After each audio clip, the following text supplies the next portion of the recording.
Ya vamos avanzando y estamos llegando a terminar el primer capítulo. Eh, y aquí, entre el versículo 15 y el versículo 23, eh, vemos que Pablo está diciendo: yo oro por ustedes. Y en esta oración estamos conociendo el corazón de Pablo.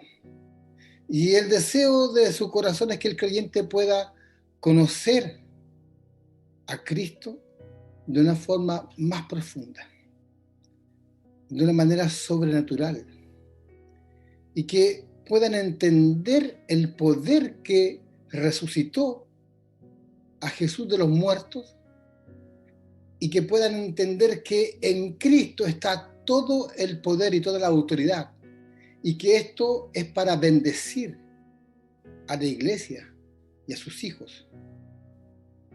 Pablo quiere que entiendan la posición que Dios, por medio de Cristo, les ha dado a ellos como su iglesia. No tiene que ver con los esfuerzos de la iglesia, sino que tiene que ver con el poder del Evangelio, el cual trae bendición para quienes lo pueden vivir. Vamos a leer Efesios, vamos a ir de parte en parte.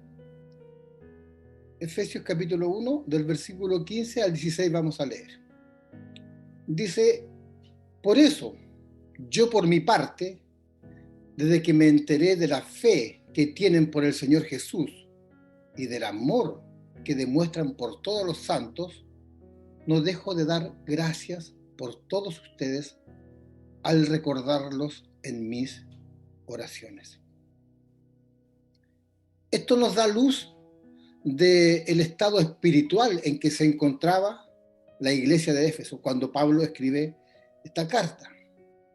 Nos encontramos con una iglesia que ha entendido, ¿cierto? Y ha llevado a la práctica estos mandamientos de los cuales habló Jesús, que eran los más importantes: amar a Dios y amar al prójimo.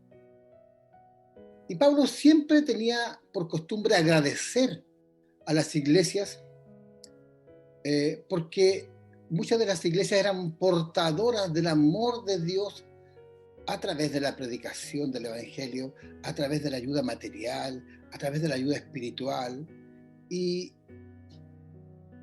vemos cómo en Romanos, vemos en Colosenses, en Filipenses, en Filemón, que en el corazón de Pablo había gratitud hacia Dios, porque sabía que era el mismo Dios obrando en medio de sus vidas y llevando fruto para bendición.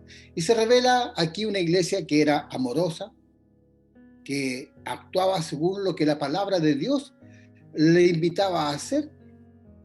No solo decía, sino que también hacía y demostraba su amor. Una iglesia que no se detenía. A pesar del contexto social y religioso que ellos tenían, esa iglesia seguía adelante. Y aquí hay un ejemplo que debemos rescatar. Y es la actitud que tiene Pablo para animar y para dar gracias. Pablo nos enseña que debemos estar animando y empujando a la iglesia hacia adelante, animando a seguir buscando de Dios, animar para seguir amando y sirviendo a los demás hermanos. Nos enseña que nuestras palabras deben estar siempre empujando la vida espiritual de los demás. A veces no estamos tan arriba, ¿cierto? Pero debemos estar animando y dando gracias por el alcance de la iglesia en las distintas áreas. La iglesia no se ha dormido. Durante este tiempo de pandemia, la iglesia sigue sirviendo, sigue preocupándose. Los distintos ministerios siguen adelante, predicando, compartiendo. Y debemos dar gracias porque Dios ha movido la mano para bendecir a su iglesia. Y si estamos animando, Gloria a Dios por eso. Si estamos bendiciendo lo que la iglesia está haciendo, gloria a Dios por eso. Es lo que nos enseña su palabra. Pero si estamos atacando, criticando de mala manera, sin aportar, sin ayudar, sin levantar, sino que con nuestras palabras solo traemos desánimo, no nos conformamos con el trabajo de los demás, no nos gusta lo que se hace, entonces debemos guardar silencio. Pedir perdón a Dios por la actitud y cambiar de dirección. Porque detrás de cada esfuerzo, por muy pequeño e insignificante que le pueda parecer a alguien, hay trabajo, hay tiempo, hay dedicación, hay amor, hay paciencia, hay constancia, hay esfuerzo. Y a veces solo criticamos y despreciamos los dones, los talentos, las destrezas que tienen los hermanos para servir. No se nos ocurre bendecir, no se nos ocurre dar gracias por los que sirven, por nuestra iglesia, porque sigue adelante, y no se nos ocurre dar gracias por los que están en la cabeza. Mira lo que dice Pablo en el capítulo 4 de Efesios, en el versículo 29. Dice: ninguna palabra corrompida salga de vuestra boca, sino la que sea buena para la necesaria edificación, a fin de dar gracias a los oyentes. No agravien, es decir, no entristezcan al Espíritu Santo de Dios, con el cual fueron sellados para el día de la redención.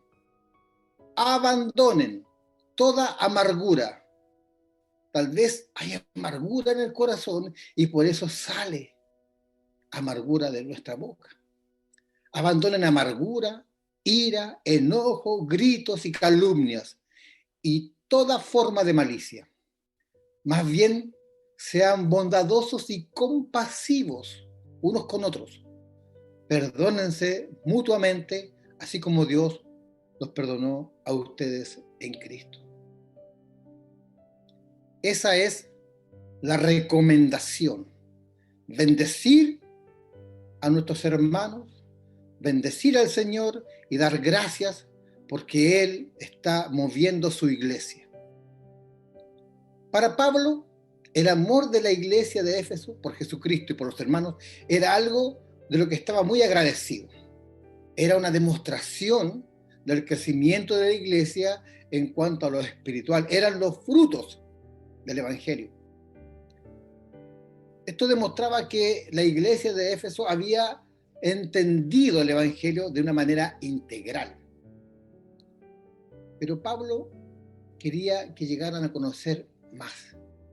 Quería que llegaran más profundo en su relación con Dios, en su experiencia de vida. Y por eso él dice: pido que el Dios de nuestro Señor Jesucristo, el Padre glorioso, les dé espíritu de sabiduría y de revelación para que lo conozcan mejor. En el versículo 18 dice: pido que les sea iluminado los ojos del corazón, es decir, del entendimiento, para que sepan a qué esperanza Él los ha llamado. ¿Cuál es la riqueza de su gloriosa herencia entre los santos? Y cuán incomparable es la grandeza de su poder a favor de los que creemos. Partamos por el versículo 17. Dice: pido que el Dios de nuestro Señor Jesucristo, el Padre glorioso, les dé espíritu de sabiduría. La sabiduría de la que habla Pablo tiene que ver con la aplicación práctica del conocimiento que obtenemos de Dios y de su palabra. No tiene relación con el saber responder a preguntas profundas. No. Tiene que ver con el conocimiento que obtenemos de Dios y de su palabra y cómo lo llevamos a la práctica. Y esta oración en la cual Pablo estaba pidiendo para que ellos tengan sabiduría y revelación, la podemos ver también en Colosenses, en el capítulo 1, en el versículo 9, por lo cual dice: también nosotros desde el día que los oímos, no cesamos de orar por vosotros y de pedir que seáis llenos del conocimiento de su voluntad en toda sabiduría e inteligencia espiritual, para que andéis como es digno del Señor, agradándole en todo, llevando fruto en toda buena obra y creciendo en el conocimiento de Dios. Esto era un deseo profundo en el corazón del apóstol Pablo. Y la sabiduría que Pablo quiere que los hermanos de Éfeso tengan es la que los va a llevar a tomar decisiones correctas en su vida. Decisiones que están en la armonía con la palabra. Decisiones que tienen que ver con su modo de vivir, con su manera de relacionarse con las personas y con Dios. Al final, la sabiduría trata más bien sobre la manera de vivir en Cristo, de una manera diferente. Y luego dice, y de revelación, que les dé espíritu de sabiduría y que les dé espíritu de revelación. Esta revelación tiene que ver con saber de manera precisa los misterios, los propósitos, los caminos de Dios. Y Dios se revela de manera clara porque en Él no hay tiniebla. Se revela de muchas maneras. Ahora, una revelación práctica que hemos podido ver con nuestros ojos y cómo es que Dios quiere edificar la iglesia y extender su iglesia. ¿Qué mejor ejemplo que cómo la iglesia ha tenido que acomodarse a esta pandemia con todos los elementos tecnológicos y de comunicación que tenemos hoy y que no se aprovechaban? Dios abrió nuestros ojos para que el alcance de su palabra, del Evangelio, sea mayor. Él se revela de esta manera también. Se revela por gracia, por misericordia. Se revela de acuerdo también a lo que sus hijos le piden, le claman. Muchos hijos piden que Dios les revele su voluntad y Él responde de diferentes maneras. Dios puede usar sueños, puede usar su palabra, visiones, experiencias profundas para revelar lo que Él quiere hacer. Entonces, ¿para qué esta sabiduría y esta revelación? Dice, para que le conozcan mejor. Siempre sus revelaciones son para edificar y guiar y cuidar nuestras vidas y la de la iglesia. Y cuando conocemos bien, sabemos cómo agradar y obedecer. Sabemos cómo alegrar el corazón. Y cuando conocemos, comprendemos lo que Él hace y por qué lo hace y para qué lo hace. Entonces la sabiduría y la revelación son para conocerle más a Él. No es para vanagloriarnos. Y esto redunda en que podemos andar como es debido, agradándole en todo y haciendo todo para su gloria. Y servimos con amor para extender el reino. En el versículo 18, Pablo dice, pido también que les sean iluminados los ojos del corazón para que sepan a qué esperanza Él los ha llamado, cuál es la riqueza de su gloriosa herencia entre los santos. Esta iluminación tiene que ver con aclarar, con dar luz sobre algo, para que alguien vea o comprenda mejor. ¿Qué debe comprender? Dice la esperanza a la que ha sido llamado. ¿Y cuál es esa esperanza? Esa esperanza tiene que ver con la salvación que experimentamos, con la salvación que experimenta el creyente por medio del Señor Jesucristo. Es el Evangelio transformando la vida, el corazón, el entorno. Pues cuando no se tiene a Cristo, no hay esperanza. no hay esperanza en la vida, y qué decir de la certeza de vida eterna. Pero cuando se tiene a Cristo, se vive con la convicción de la vida eterna. Pero no solo eso, sino que al recibir a Cristo en nuestro corazón y ser sus discípulos, obtenemos la riqueza de su bendición, el shalom. Obtenemos en esta adopción también el ser hijos suyos. Y como hijos suyos, somos herederos, herederos de Cristo. Y con esto, no solo vivimos una vida diferente y plena, sino que recibimos una herencia, y esta herencia tiene que ver con Él. No es una herencia de dinero, de bienes, de cosas materiales. Más bien tiene que ver con una herencia espiritual y eterna. Heredamos una relación con Él, una comunión, acceso libre a su presencia. Heredamos su poder, heredamos su autoridad, heredamos un título más alto que la realeza terrenal. Juan 1:12 dice: a los que le recibieron, a los que creyeron en su nombre, se les dio potestad de ser llamados hijos de Dios. Y ya no tenemos que vivir como huérfanos por la vida, sin que nadie nos ampare, sin protección, sin que nadie nos provea, sin que nadie se preocupe por nosotros, sino que al ser hijos de Dios, somos hijos del Rey de Reyes y del Señor de Señores. Y nuestra vida está guardada en Él. Tenemos sus cuidados, tenemos los frutos de su poder, que es la transformación, que es la sanidad, que es la liberación, que es la provisión. Antes no éramos nada ni nadie.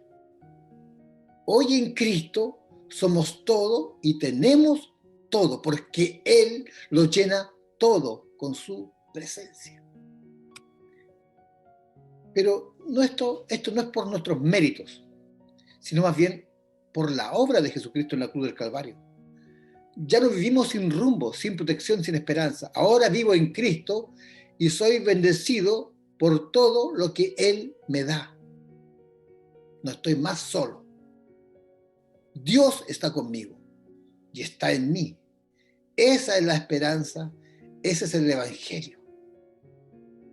Y Pablo quiere explicar este poder tan grande de Dios, a quien se le ha otorgado y qué implica. Y dice en el verso 19 en adelante: también pido en oración que entiendan la increíble grandeza del poder de Dios para nosotros, los que creemos en Él. Para nosotros. Él dice: es el mismo poder que levantó a Cristo de los muertos y lo sentó en los lugares de honor a la derecha de Dios, muy por encima de todo, sean gobernadores o autoridades o poderes o dominios o cualquier cosa, no solo en este mundo, sino también en el mundo que vendrá. Dios ha puesto todo bajo la autoridad de Cristo, a quien hizo cabeza de todas las cosas para beneficio de la iglesia. Y la iglesia es el cuerpo de Cristo.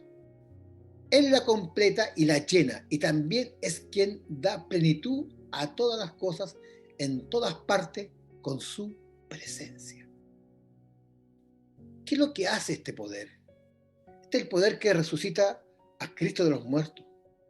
Este poder lo puso en un lugar de honor, lo puso a la derecha, en un lugar de confianza.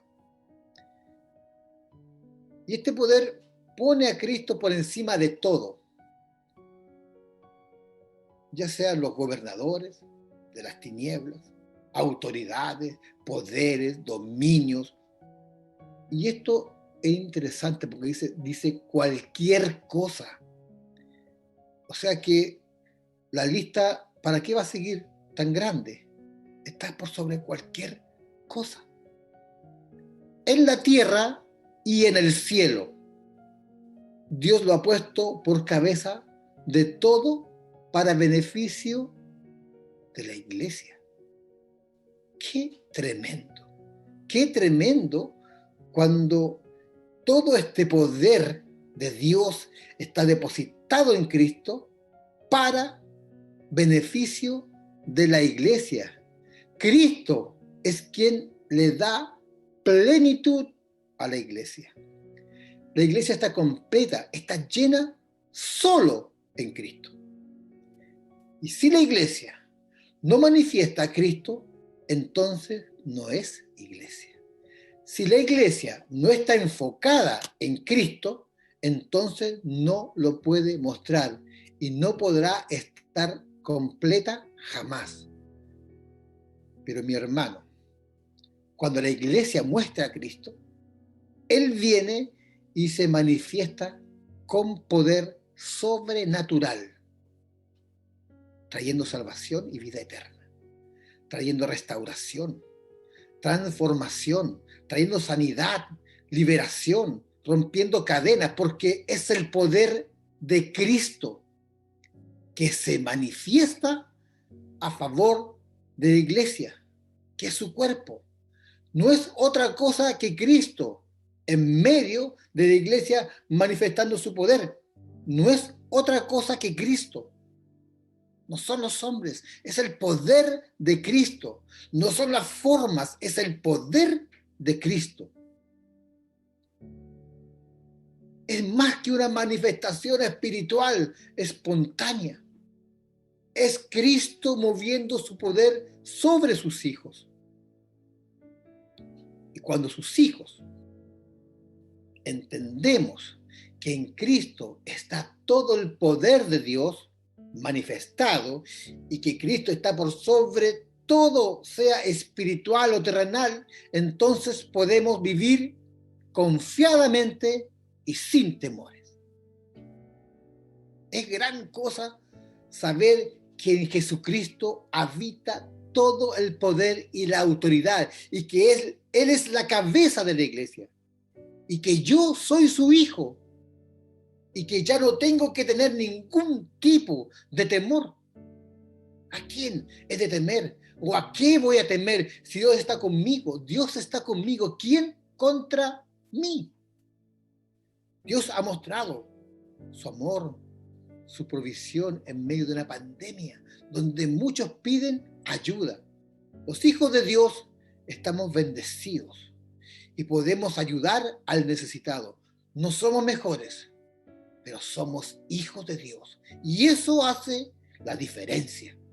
Si Cristo está por sobre todas las cosas, sean terrenales o espirituales, y si yo soy su hijo y heredero de este evangelio tan precioso, no tengo que seguir viviendo pobremente mi vida espiritual. No tengo que seguir en temor, en derrota, en frustración, como si no tuviera esperanza. Si tengo a Cristo, lo tengo todo. Si le he recibido en mi corazón, entonces está conmigo. ¿Sabes quién está conmigo? El que está por sobre todas las cosas. No hay otro mayor que Él. Pablo quiere que los creyentes conozcan profundamente al Señor y lo que Dios ha hecho en Cristo. Y el conocer profundamente al Señor nos dará la fe para esperar en Él, sabiendo que Él quiere lo mejor para nosotros, porque le conocemos.